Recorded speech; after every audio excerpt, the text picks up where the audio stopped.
The busy streets of New York City can also, unfortunately, be deadly.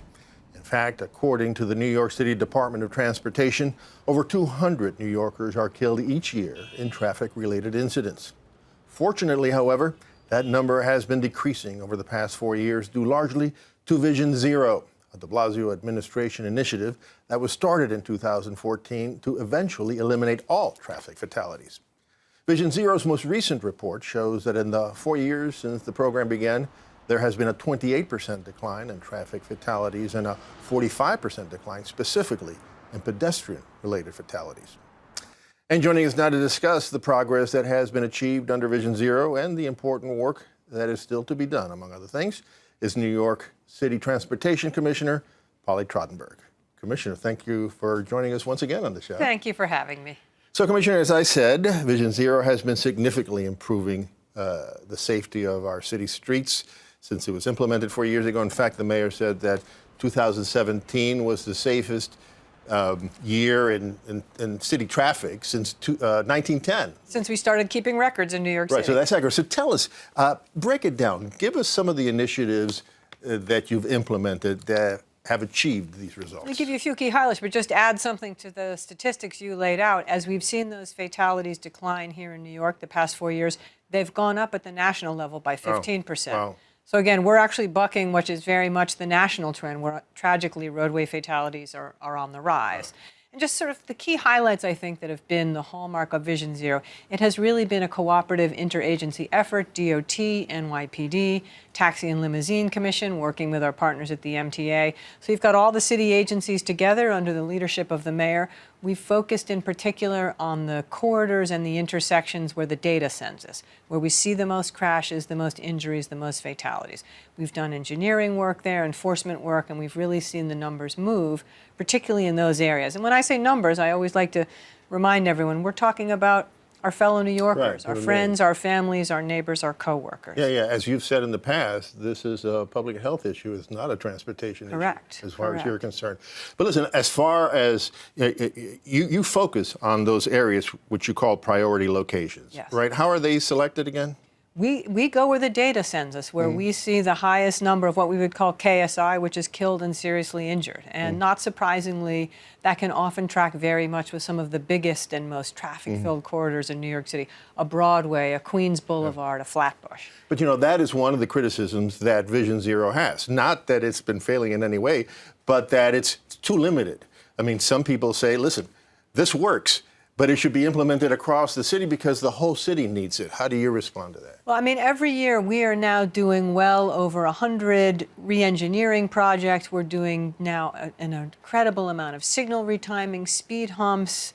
We had until this summer the ability to deploy speed cameras around the city. So believe me, we are doing work all over the city, but we are also trying particularly to focus where we're seeing the most serious injuries and fatalities. But you know, the one incident that the critics that say that that Vision Zero is too limited, the incident that they refer to a lot, especially lately, of course, is that tragedy that occurred in the intersection of 9th Street and 5th Avenue and Park Slope back in March, where 2 young children were killed by somebody who ran a red light. And unfortunately, the mother of one of those children herself was hit. She was pregnant, and her baby died recently while she was trying to give birth. So it was a tragedy all around. And the people from that area say, look, this wasn't one of the locations that your department chose, but we've been saying that this is dangerous forever. Don't they have a point? Right, and look, first of all, obviously a horrifying tragedy. And, you know, I do just want to state, clearly the woman involved in that terrible set of fatalities should not have been behind the wheel. Yeah. She had a medical condition which her own doctor had told her she shouldn't be driving. She had had a previous hit and run and a series of what came to light series of previous speeding violations. The district attorney... Running through a red light violation? Right, the district attorney has indicted her. Remember, she was stopped at a red light and then she plunged through it and hit these families that were in the crosswalk. So, you know, clearly that was a terrible tragedy, much on the driver. And just for the record, the department had previously done some work to make 9th Street safer. But, you know, again, we are trying to do work all over the city, and, you know, we're working at a record-breaking pace, but New York City has 6,000 miles of roadways, so it's not going to be possible to get to every single one of them every year. We have just unveiled, I think, a terrific design for 9th Street. making shorter pedestrian crossings, putting in a protected bike lane, looking at signal timing, and we're confident that will continue to make the streets safer. Another criticism. I'm focusing on the criticism because the successes, I think, are pretty evident by people who use the streets of New York. But one of the criticisms is that it's taken too long to make these changes in the problematic areas, and that it's taken too long because your department is very concerned, trying to make sure that all the stakeholders, all the vested interest of the affected areas sign off on the project, and they say that's too time-consuming and needlessly so. Your response? Yeah, I mean, I have to disagree with that. I would say my department right now is moving at a breakneck pace on Vision Zero projects. We've been doing so now for 4 years. I don't think there's any other city in the country that is investing the type of resources that we are, that's building projects at the rate that we're building them, that is doing the kind of experimentation and research and data-driven focus that we have. So I don't agree with that criticism. You don't have any obstacles limiting the efforts that you want to carry out? I have to say, I really don't feel that way. I mean, generally, we do believe in working closely with communities where we can, and I find that working closely with communities makes our projects better. 9th Street, the project we just did, worked with the local community board. They actually approved the project unanimously and gave us a lot of good ideas. People on the ground in local neighborhoods often have knowledge about how their streets work that is very valuable for us. There have been cases. Queens Boulevard is one, for example, signature project. The Boulevard of Death. The Boulevard of Death, that in its worst year had 18 pedestrian fatalities, hasn't had any in pedestrian fatalities in the past few years. Last phase of that community board didn't approve, but the mayor felt it was an important priority, so we went ahead. So when we again, always try and work with local communities. Sometimes if we think the safety imperative is urgent, we'll take their advice, but go do what we need to do. By the way, 14th Street, contingency plans for when the L train is shut down because of the tunnels, fixing the tunnels. That's going to last 15 months starting next year.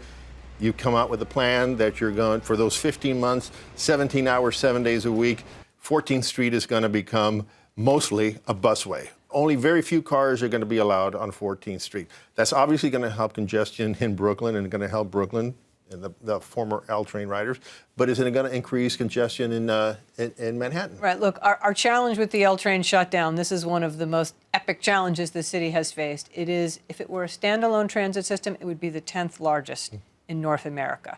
So we're talking about tens of thousands of people that we need to accommodate, commuters coming in from Brooklyn, and then also people traveling across 14th Street. So not an easy challenge. No matter what we do, there are going to be impacts on both sides of the river.